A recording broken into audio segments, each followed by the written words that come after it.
ఓం నమ శివాయ. శ్రీ క్షీరారామలింగేశ్వర స్వామివారి దేవస్థానం పాలకొల్లు శ్రీ స్వామివారి ఆలయంలో కార్తీక మాసం ఉత్సవాల సందర్భంగా ఈరోజు తొలి స్వామివారం అవటం వలన భక్తుల తాకిడి విపరీతంగా ఉన్నది.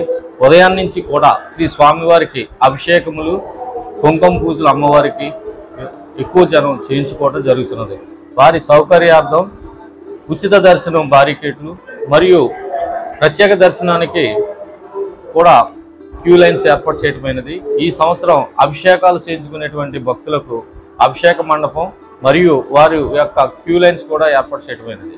వారికి ఏ విధమైనటువంటి ఇబ్బందులు లేకుండా క్యూ లైన్స్లో మంచినీళ్ళ సదుపాయం, పాలు వసతి, అలాగే ఉచిత ప్రసాదం మరియు దూర ప్రాంతాల నుంచి వచ్చినటువంటి భక్తులకు అన్నప్రసాదం ఏర్పాటు చేయడం జరిగింది.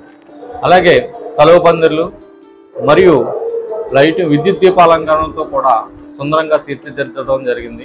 పూర్తి అన్ని ఏర్పాట్లు కూడా చేయడం జరిగింది. అలాగే వివిధ డిపార్ట్మెంట్ల వారి యొక్క సహాయ సహకారంతో వారి యొక్క ఏ శాఖ ఏ పనులు చేయాలో వారికి కూడా కంప్లీట్ చేసి ఉన్నారు.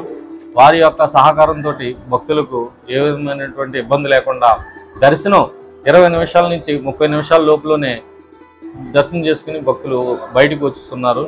అలాగే దీపాల యొక్క ఒత్తిడి ఎక్కువ ఉన్నందున వారికి సపరేట్గా దీపాలు వెలిగించుకునే ప్లేసు గోశాల నందు ఏర్పాటు చేయడం జరిగింది. అచ్చటే ఈ భక్తులందరూ కూడా వెళ్ళి దీపాలంకరణ చేసుకోవడం జరుగుతున్నది.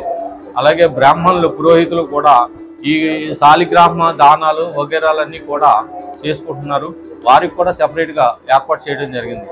ఏ విధమైనటువంటి సంఘటనలు జరగకుండా పోలీసు వారు కూడా ఎంతో ఇదిగా ట్రాఫిక్ని మళ్లిస్తూ వారి యొక్క పార్కింగ్ ప్లేసులను కూడా సూచిస్తూ అన్ని ఏర్పాట్లు చేసి ఉన్నారు. ఈరోజు ఉదయం 4 గంటల నుంచి దర్శనం ఏర్పాటు చేయడం జరిగింది. అలాగే ఈరోజు సాయంత్రం 10 గంటల వరకు కూడా స్వామివారి యొక్క దర్శనం జరుగుతుందని చెప్పేసి మీ ద్వారా భక్తులకు తెలియపరుచుకుంటున్నారు. ఓం నమ శివాయ. అలాగే శ్రీ స్వామివారి ఆలయంలో 7 మారేడు దళములతో 7 ప్రదక్షిణలు, మాడవీధుల ప్రదక్షిణలు ఏర్పాటు చేయడం జరిగింది. యథావిధిగా ఈ సోమవారం కూడా మాడవీధుల ప్రదక్షిణలు అన్నవి జరుగుతూనే ఉంటాయి. అలాగే భక్తులు కూడా ఎక్కువ సంఖ్యలో పాల్గొంటారనే ఉద్దేశంతో అన్ని ఏర్పాట్లు చేయడం జరిగింది.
మీ గోదావరి ఛానల్ను సబ్స్క్రైబ్ చేయండి, లైక్ చేయండి, షేర్ చేయండి.